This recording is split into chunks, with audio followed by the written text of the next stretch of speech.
A woman as lowly as you doesn't really suit the lowest seat. Wait outside. The voice my husband spat out echoed in the waiting room of Ryokokugi. The chair shook and everyone's eyes gathered. My face burned with embarrassment. I was in such a big place like a stranger. Oh, you thought the whole family could get infected together? That's a pretty big mistake. My mother-in-law flipped the ticket in her hand in front of me with a malicious smile. I felt the blood drain from my body. The dress I chose for this day. The shoes I wore, excited by the fact that my family had been infected for the first time in a long time. Everything looked so nationalistic. Sakuya and the clothes I had finally decided on after changing clothes many times. It was supposed to be a special day spent with my family. I was foolish to dream like that. With cold stares on my back, my husband's footsteps went away. I met my husband in this place 10 years ago, and the infection of the four of us, including my mother-in-law and father-in-law, was a great support for me. The memories of those days when I was warmly welcomed as a member of the family were just an illusion. Maybe. Yes, I understand. I bowed deeply while keeping my smile. I tried to hold back my trembling lips. Look at that brazen attitude. You were trying to ruin our precious time. Each word pierces me like a knife. The tears that I had been desperately holding back until now are about to overflow. I sit on a bench in the lobby and desperately push back the tears that are trying to run down my face. I am the only one standing outside while the families around me disappear into the waiting room with a happy look on their faces. My throat feels hot. I am enveloped in a freezing loneliness that makes my whole body freeze, thinking that I have been just a stranger for the past 10 years. If I had been a more considerate wife and if I had been able to cherish my family more, I might not have been treated like this. I stood still beside the automatic door where the fumes were blowing in until I could no longer hear the laughter of the family. Then suddenly, someone put their hand on my shoulder from behind.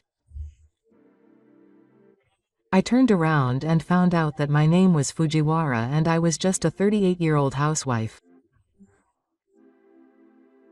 Sumo was once something irreplaceable to both of us.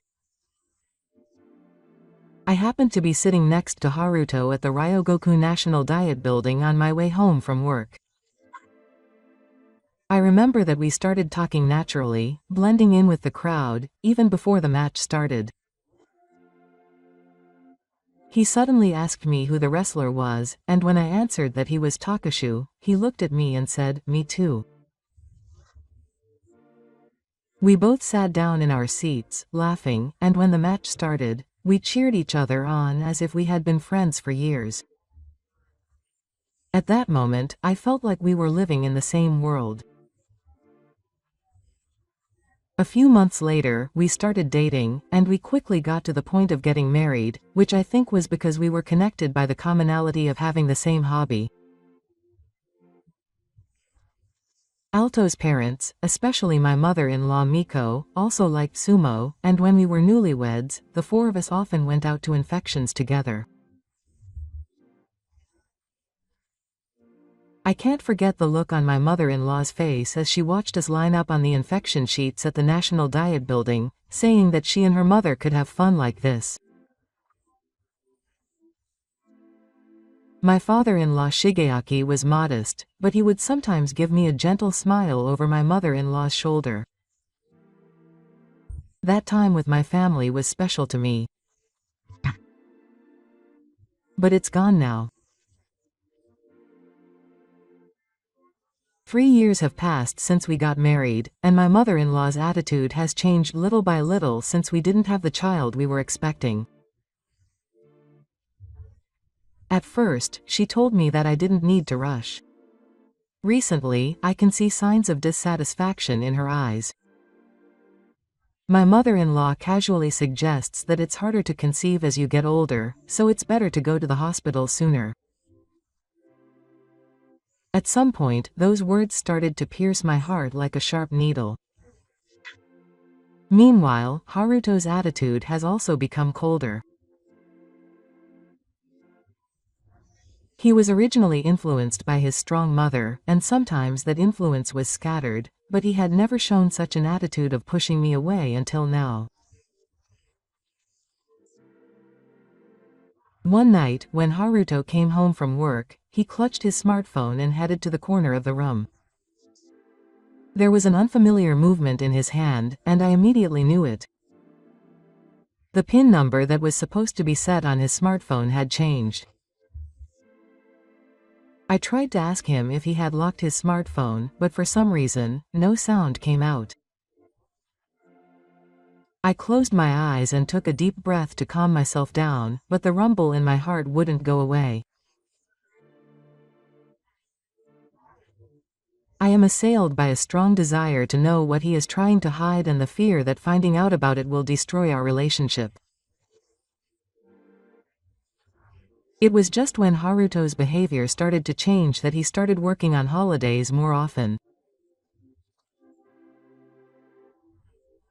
It used to be normal for the two of us to watch sumo on TV on weekends, but recently he has been going out more and more because he is busy with work, and even when he is at home, he often keeps playing with his smartphone in silence. Even if I shout out to him alone in the living room, worried about the outcome of my favorite sumo wrestler, he just gives me a half-hearted "ah" and shows no interest. Even if I talk to him in a bright voice saying "Hey, Takashu is going to compete again next time," he just says "I guess so," and doesn't even look me in the eye. That's an attitude that the old Haruto would never show. That's why I couldn't stop the anxiety growing in my heart. What further fuels my anxiety is my mother-in-law's hypersensitivity. One day, I got a call from my mother-in-law, Miko. I thought it was just a normal conversation, but she suddenly told me that there must be some reason why there are no signs of a grandchild. I was at a loss for words, and she told me there were many hospitals. She continued, as if to encourage me to think about it more seriously. Her words made the sadness I had been shoving down deep in my chest almost overflow all at once. When I first got married, I felt that I was accepted by this family, but perhaps it was simply because I was playing the role of a young, obedient wife who fit my mother-in-law's ideal. My mother-in-law began to express her irritation at not being able to have a grandchild, and while she told Haruto that he should take better care of his wife, she also began to take an attitude that said that it was because I didn't try hard enough that I couldn't have children. Even in such a situation, I didn't dare say anything and expected him to remain calm on the surface. I was afraid that if I questioned him, my relationship with Haruto would completely fall apart, but I had one secret that I didn't want him to know. It was the savings I had made when I was single.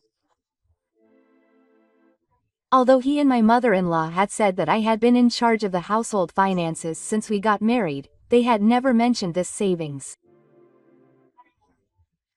It was my own property that they didn't know about. I was ready to rely on it and run away if something happened. I decided to continue to carefully and quietly observe my husband's behavior. Even the smallest sounds in daily life make my nerves tense. Days like this continue. I feel my mother-in-law's gaze getting sharper and sharper these days. The warm and kind mother-in-law from when we first got married is no longer here. The memories of when we were all playing sumo together as a family have become distant before I knew it. It's been about a year since my mother-in-law's attitude started to show her frustration at not having children. At first, she just silently guessed, but now she speaks it out loud. Is it still the same for us? Every time a children's program comes on TV, her words prick a small needle in my heart. The doctor told me there's a possibility, but there's no way I can say something like that. When I fall silent, my mother-in-law smiles coldly and returns to her normal self with satisfaction. I feel that my mother-in-law's change has become especially noticeable since she went to the Sukai. I remember her face clouding over when I was listening to my friends boast about their grandchildren. The image of my mother-in-law looking awkward during a match has remained in my mind like a tale. And when she comes home, she always gets harsher towards me. She says things like, "The neighbor's grandchild is cute, isn't it?" Or, "It would be more fun if we had grandchildren too," but she says things that clearly contain her dissatisfaction with me. But that's not all. I've somehow come to understand what my mother-in-law says about me in neighborhood social situations. When I met her wife, who lives a little further away, on the street, she said to me with a subtle smile, "It must be hard for you, Fujiwara-san. You can't have grandchildren for a while." Quote. Her words made my blood run cold. I had a vague feeling that my mother-in-law was talking about me as an unsuitable wife in the neighborhood. I was shaking with frustration, but I had no choice but to smile and get through the situation. No matter how much I smile in front of my mother-in-law, my husband Haru doesn't try to understand my feelings. If anything, he has recently started to agree with my mother-in-law. When I heard him jokingly say to my mother-in-law as if she were a person, "I'm trying my best too," my heart ached. Far from supporting me, I felt like my husband was pushing the responsibility of being a family member onto me alone. The bond between us as a couple may be slowly but surely breaking. One day, I happened to see a message that arrived on Haruto's smartphone. The message said that we could meet again this coming holiday, and the sender was Saori. At that moment, my heart almost stopped. But I tried desperately to not let him know that we were in the same situation. Many doubts and fears ran through my head. I had no idea who the name Saori was, and I didn't want to believe that my husband was having such a relationship. However, when I remembered how he had changed his smartphone's password and started turning his back on me, my doubts only grew. One day, I had a chance to talk with my father-in-law, Shigeaki. He is a very timid man, but that day, he was also sorry to me. Machiko always said something serious, and he quietly apologized to me in a small voice. My father-in-law's kindness touched my heart. When I saw him smile a little when my mother-in-law wasn't looking, I felt a little relieved for some reason. That day, when I was alone with my father-in-law, what he confided in me was beyond my imagination. My father-in-law, who had been unable to resist my mother-in-law and was in a state of retreat, was actually trying to change the situation in his own way. My father-in-law spoke to me in a low voice when my mother-in-law was not around. He said, "The truth is, I've been putting up with it all this time," and his eyes seemed to have a determination. He had endured my mother-in-law's reactions for many years, but now he was becoming the only person who understood me. My father and I couldn't help but burst out in laughter. We realized that my father-in-law was also one of those who had been controlled by my mother-in-law, just like me. When I heard that my father-in-law was gradually regaining the determination he had as a professional, I felt an indescribable sense of relief. My father-in-law had been quietly collecting evidence of his and my husband's past in order to do something for me. His strong will lit a fire in my heart. My father-in-law and I are gradually beginning to find hope as we confide in each other about our upbringing. Even after the world was blown away, the little savings I had made as a single man felt like a path to a new life. If my father-in-law could help me, I might be able to take a step forward. The nights continued without me being able to sleep peacefully, but my father's words echoed in my mind over and over again. I don't want to let him have his way with me anymore. Those words were deeply engraved in my heart, and they were becoming the strength to get out of this unfavorable situation together with my father-in-law. Recently, I had a moment where I could have a little hope. When I heard that Haruto had won 4 sumo tickets in a lottery, I was excited. The match he chose was a young wrestler's ritual match that I had been paying attention to for a long time. Since the sumo infection became a special memory, I couldn't help but be curious about that wrestler's match, and I felt a little hope deep in my heart that Haruto remembered it. But that hope was quickly dashed. Haruto's aim was not to get infected with me. He won 4 tickets. That's amazing. Good for you. When I said that, Harut's face clouded over a little, and after a moment of silence, he shook his head. No, well, there was a bit of a situation, so we only had 3 tickets. I was a bit suspicious of his words, but at the time I answered that it was true without realizing it. But I never thought that I would later realize the truth hidden behind the words 3 tickets. A few days later, Harut told me his mother-in-law wanted to get the tickets. At first, I thought it was because my mother-in-law was looking forward to sumo. But I felt that there was a reason why I couldn't go with him, and I felt uneasy when Harut repeatedly told me it was okay and not to worry. In fact, I soon found out why my mother-in-law tried to leave me out. It was because my inability to get pregnant was a big dissatisfaction for my mother-in-law. Every time, she would say something mean to me and hurt me. Little by little, her attitude became colder, and the warmth of our family disappeared. I spent my time thinking about such things, but then this coldness took shape. That day, when Harut consulted his mother-in-law, he unexpectedly found out about his plan. I couldn't believe it. My mother-in-law was trying to get rid of me in the hopes of welcoming Saori as her new wife. As a wife, I expect Saori, and I want a grandchild. You, her husband, know that too.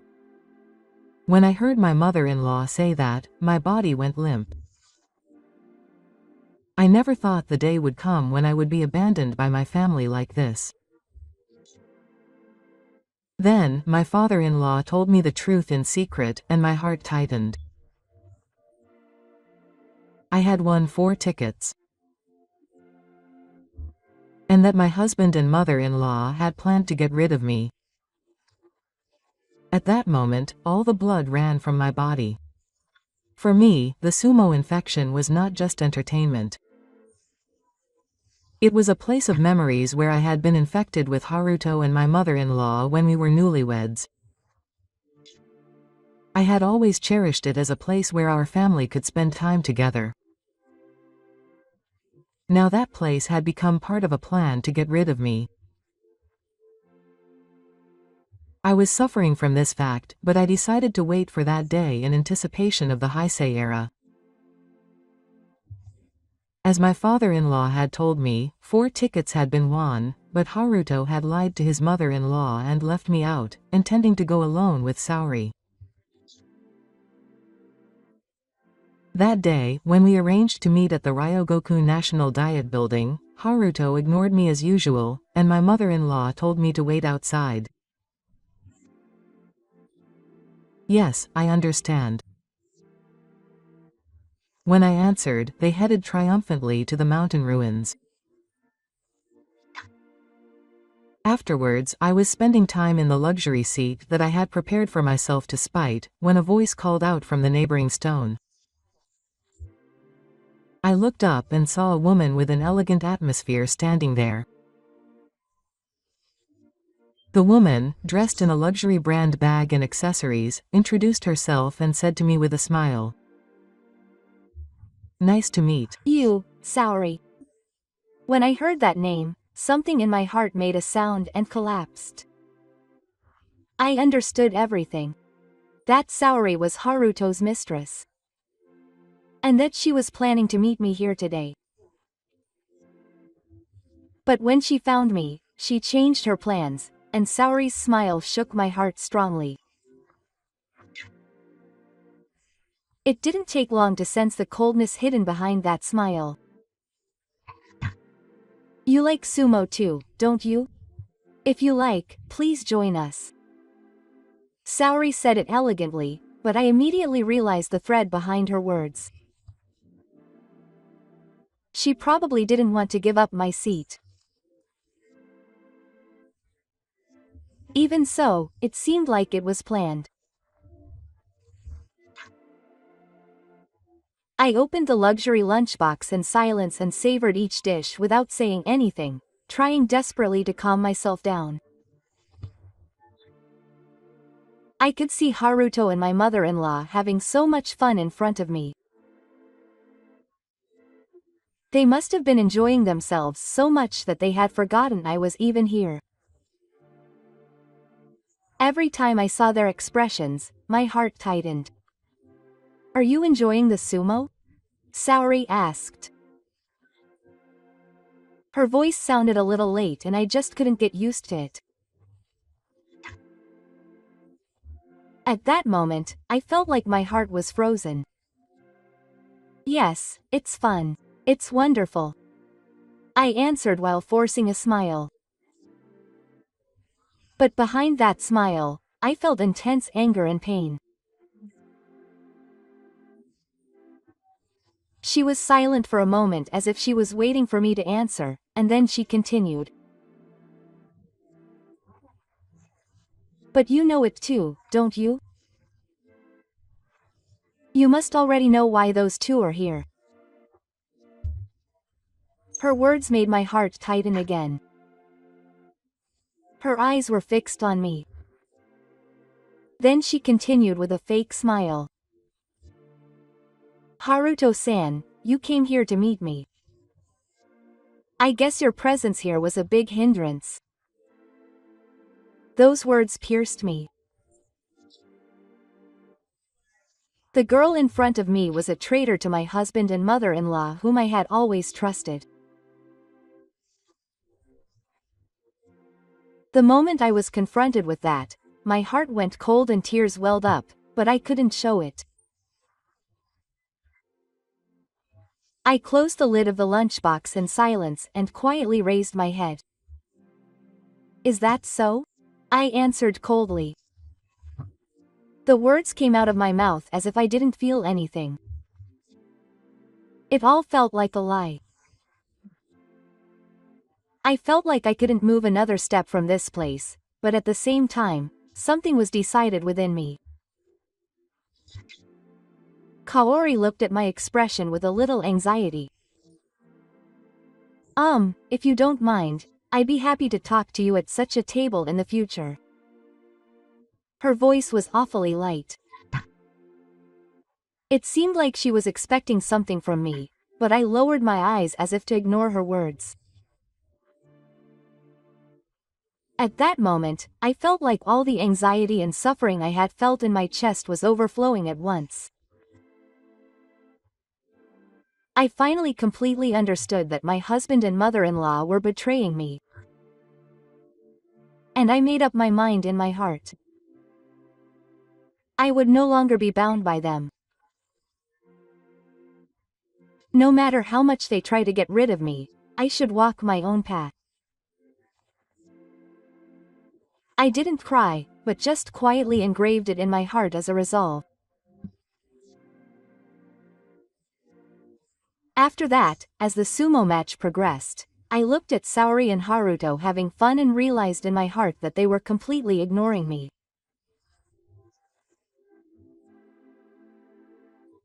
Whatever I do doesn't matter to them. I was no longer of any value to them.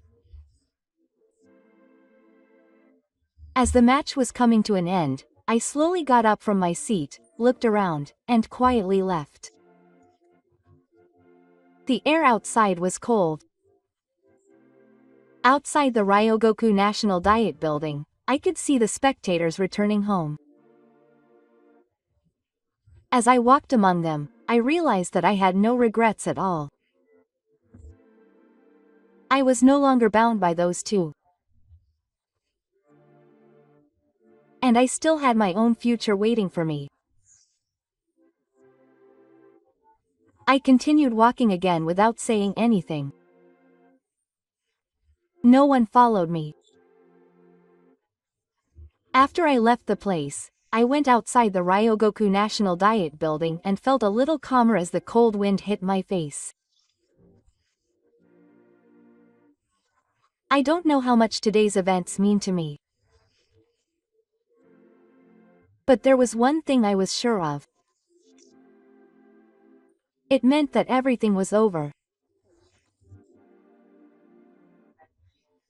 I felt that way when it became clear that those two were trying to completely exclude me. I didn't realize it at first. I had been dragged down by Haruto's affair and my mother-in-law's cold attitude, but today it was all exposed to Shiromi. I realized that the position I was in the family, was so powerless and so abandoned. The air outside was cold and comfortable, as if it would clear up the cloudiness in my heart even a little. I unconsciously took a deep breath and felt the gratitude with my whole body. I could see how my husband and mother-in-law would behave towards me if I went home again. I had no intention of going back home after the sumo infection that day was over. I decided to walk outside for a while and think. To sort out what I should do from now on. But before I knew it, the road I was walking on had passed under my feet and was moving aimlessly. I don't know everything about what my future holds in front of me, but even if it's dark ahead, I have to carve out my own path. That was my only answer right now. My cell phone was in my pocket. I stretched out my hand and looked at the screen. The name displayed was Alto. I hesitated for a moment before answering the phone. His voice over the phone reached my ears in the cold air. "Where are you?" I heard Harut's voice a little, but I didn't feel anything strange about it. "I'm on my way home," I answered simply. "You don't have to go home so early," Harut said, a little annoyed. I could tell from his tone that he was thinking about something, but I had no intention of answering it. "That's enough. It's nothing to do with me," I said coldly. The moment I said those words, I felt Harut's voice become slightly hoarse. I already knew very well how cold he had become to me. After hanging up the phone, I continued on. All I could see was the quiet cityscape before me. I hadn't decided where to go from here, but a certain determination was growing in my heart. Maybe it was proof that something had already started to change inside me. At that moment, I suddenly stopped and looked around and saw a familiar cafe. I had been on many dates with Harut at that cafe. I went there with my mother-in-law once, but I am not the same person I was back then. I passed by the cafe without stopping.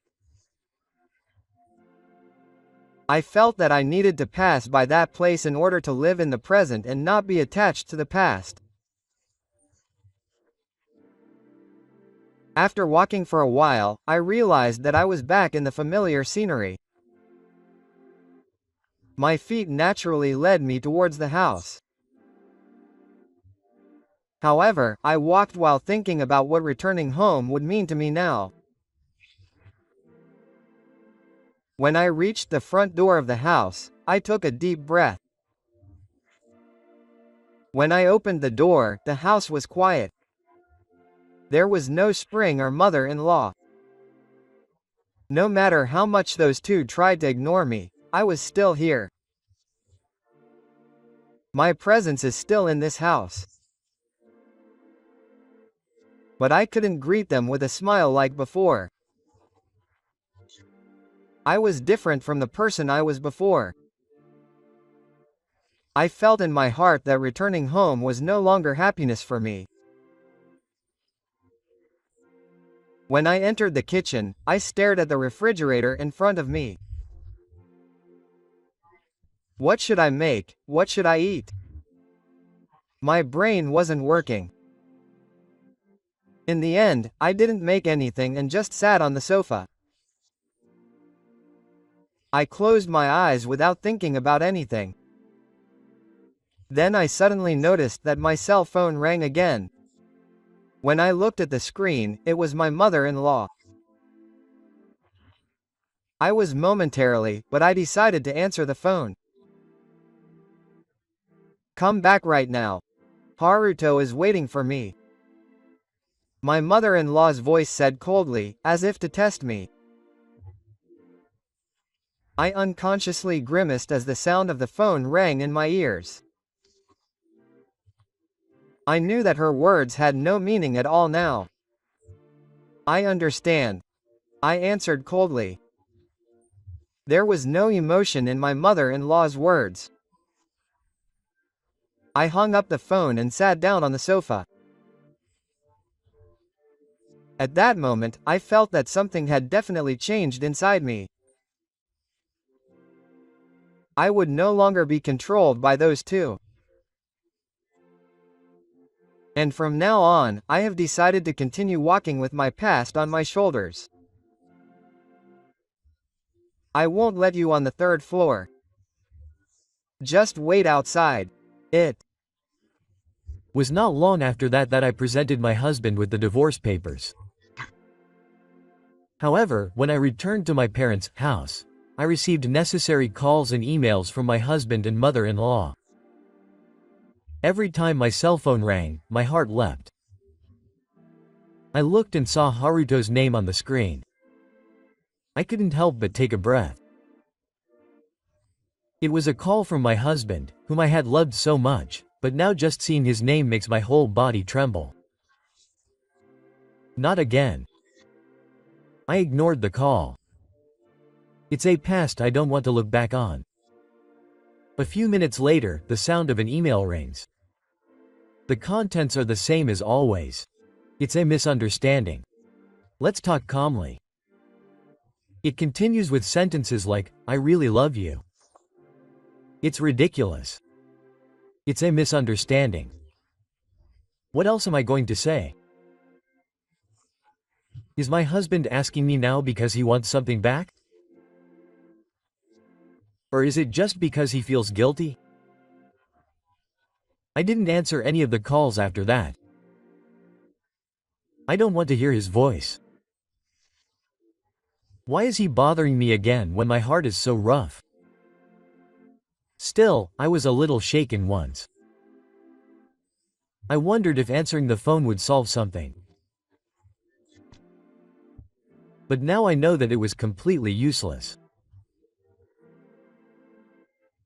What my husband wants from me is not just to forgive my past self, but to forgive me for my past self. I don't have that power. I don't need such a thing. I quietly got up and put my cell phone in the table drawer. The messages from my husband continued after that. In my heart, I decided to ignore them every time, but at the beginning, I was a little shaken. But now it all felt like air. His words no longer mean anything. I told myself that and went about my days. But something happened that would soon put an end to those days. It was a few days later. I got a call from the police. I picked up the phone with trembling hands and heard the calm voice of the person in charge. Tomi-san, I'm sorry to trouble you, but We'd like you to come in for a moment. I felt frozen by those words. What have they called me for? Have I been falsely accused? My heart started beating hard and my hands trembled. I understand. I'll be right there. I frantically hung up the phone and hurriedly started to get ready. I arrived at the police station and the person in charge was waiting for me. He began to speak calmly, holding the documents in his hands. In fact, there has been an accusation against you. Those words stuck in my head. Accusation. Even though I didn't do anything. He continued. It was a suspicion of embezzling joint assets. That one word made my body freeze. I didn't do that. Nothing. I tried to explain myself with a trembling voice. But the other person continued speaking calmly. There have been several testimonies. Who are they and what are they saying? The faces of my husband and mother-in-law immediately come to mind. It was obvious that they were plotting something to bring me down. I immediately took out my bank book and handed it over to the police. This is my savings from when I was single. It is not joint property with my husband. The police stared at the bank book. A few minutes later, it was finally confirmed and my innocence was proven. But my husband and mother-in-law still did not give up. It is joint property. My husband's voice rang in my ears on the phone.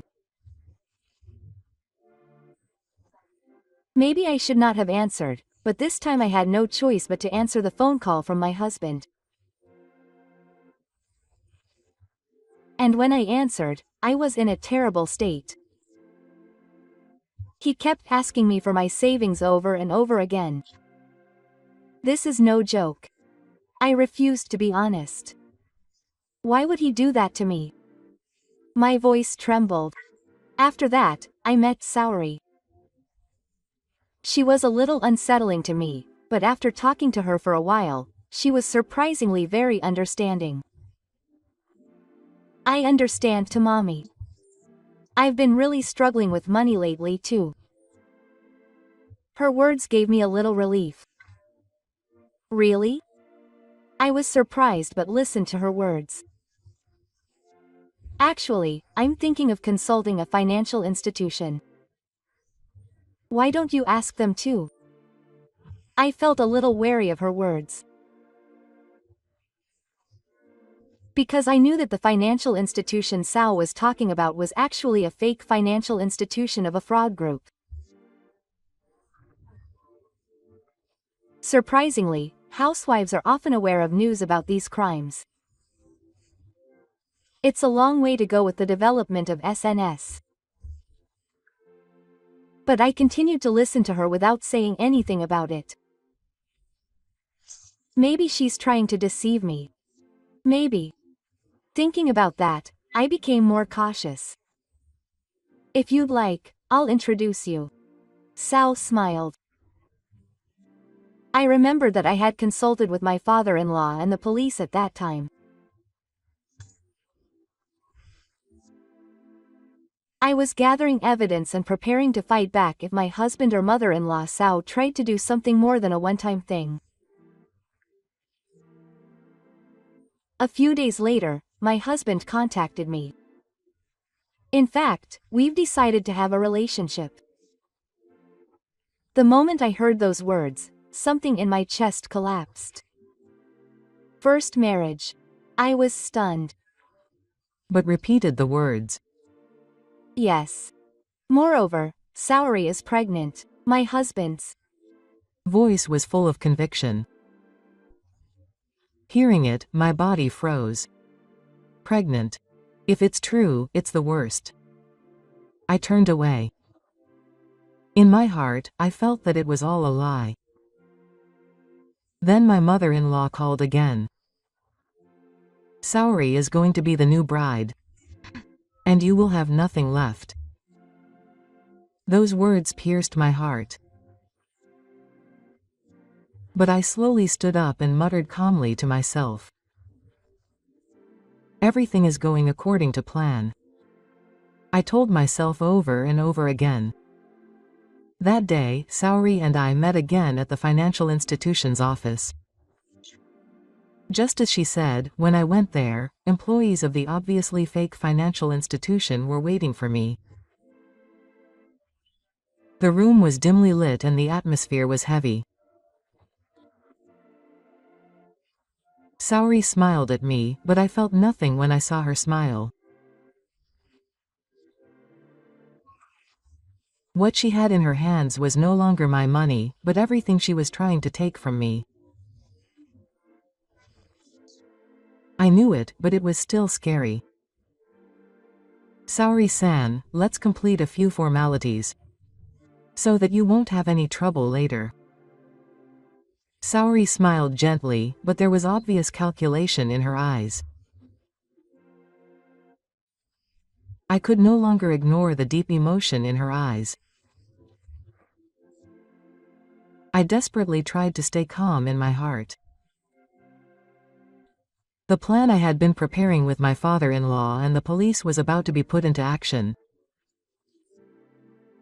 We had already discussed it, and the police were already waiting. This meant that the moment the financial institution was about to scam me out of my money had come. I don't want to have anything to do with you anymore, I told Saori coldly.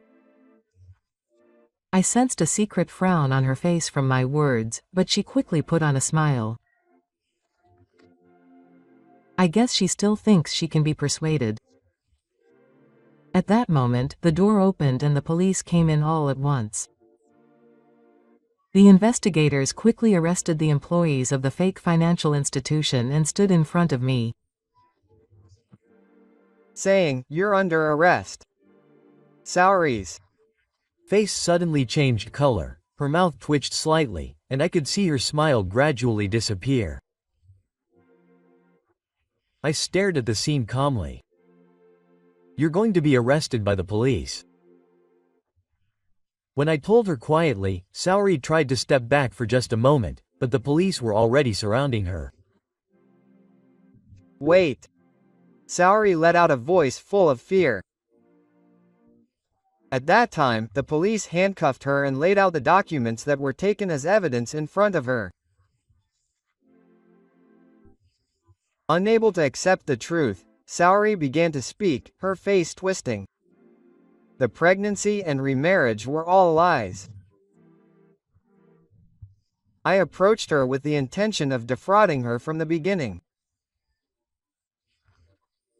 Saori's words, which were like an excuse, pierced my heart. Yes, the reason she tried to get into my life was just for money. That was just part of the plan she believed in. At that moment, the police took her away and told me, "Please wait a moment, we will take your statement." Single quote. I could only stand there. Soon after, Saori's statement began. She spoke as if she was spilling the beans, admitting that her husband and mother-in-law were involved. From the beginning, they had been trying to get me to take their money. That's why they scattered the remarriage and attracted me. As she continued to speak, I felt that the truth behind the mysterious plan was becoming clearer. And Saori's statement revealed even more shocking facts. Haruto had encouraged me to participate in the plan many times. That's the only reason she approached me. Her mother also didn't hesitate to help me deceive her. Those words pierced my heart, and that was the moment when everything came together. My husband and mother-in-law's planned harassment, and the schemes they used to bring me down. All of it was exposed by Saori's words. From the beginning, I was their puppet. The police continued their investigation based on the evidence, and the actions of my mother-in-law and husband were revealed one after another. Evidence of the harassment my mother-in-law repeatedly committed to corner me. Evidence of my husband's betrayal of me. And evidence of my mother-in-law's attempts to use me to steal money were all submitted to the police, and finally arrest warrants were issued for my husband and mother-in-law. That night I waited quietly alone at the police station. Soon my husband appeared in front of me. He had a stunned look on his face and couldn't look me in the eye. My husband was saying something. His voice was trembling.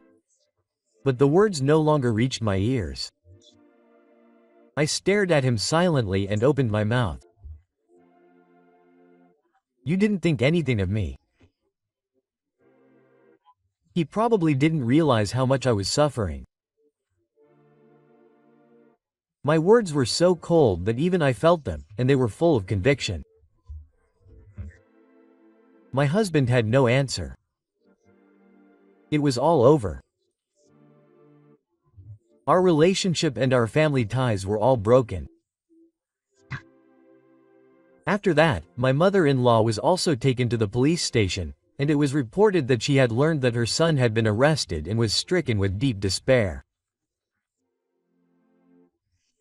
The expression of her former self had completely disappeared from her face, and now she was just a lonely woman. Have you ever thought about my feelings?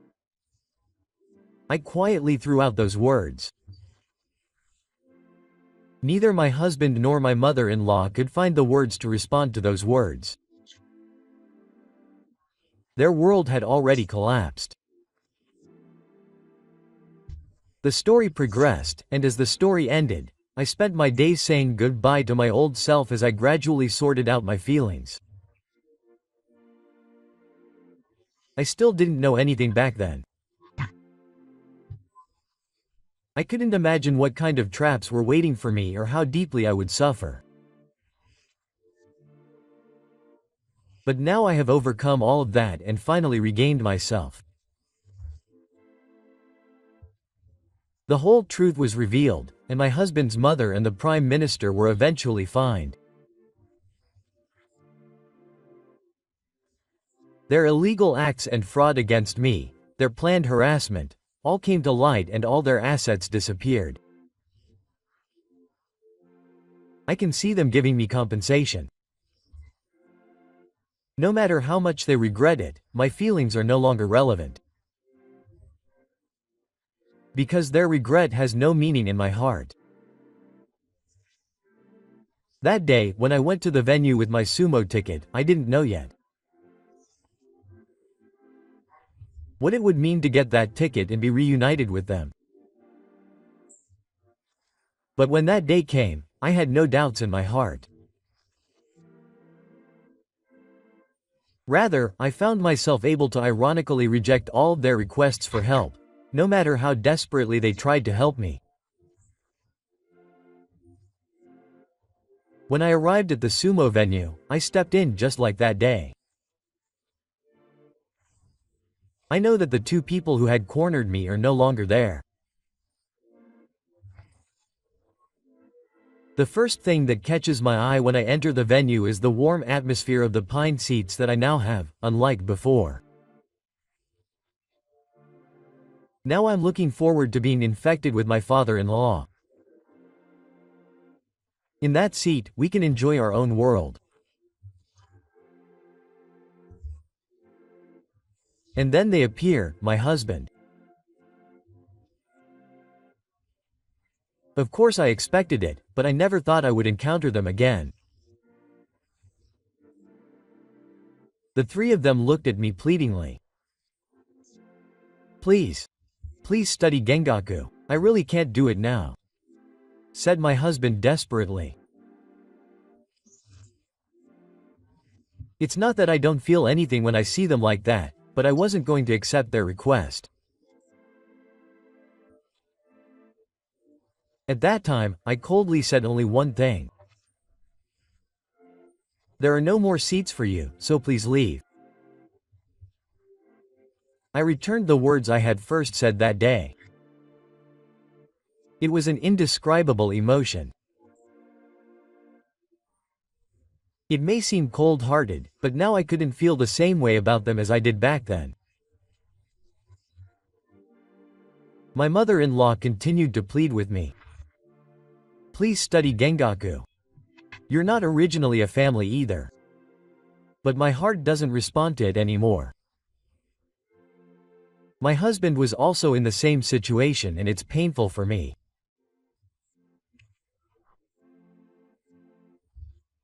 But it seemed like they still couldn't give up and I didn't listen to their request and calmly replied, "Please leave. I can't let you waste my time anymore." And with those words, a security guard appeared and kicked the three out. The three were quickly kicked out at the entrance to the sumo venue. After that, we returned to our seats and slowly started to work on it together with my father-in-law.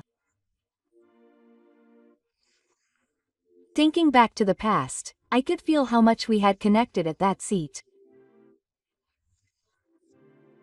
I felt like those days seemed far away. My father-in-law smiled at me. "It's okay." I nodded and had feelings that I couldn't put into words. There was something warm about my father-in-law's words. Just that was enough to make me smile from my heart again. At that moment, a feeling was born within me. I was deeply grateful that the pain and regret of the past had now turned into a warm memory. I am who I am today because of that pain.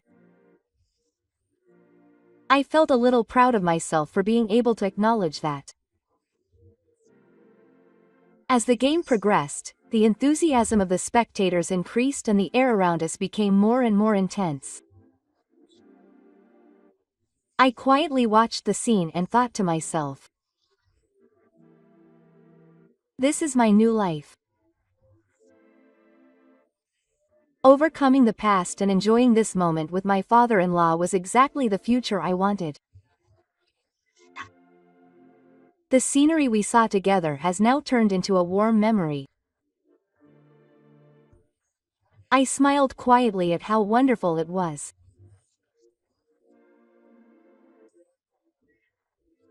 No matter how dark the times were, I was really happy that we could finally have such bright days.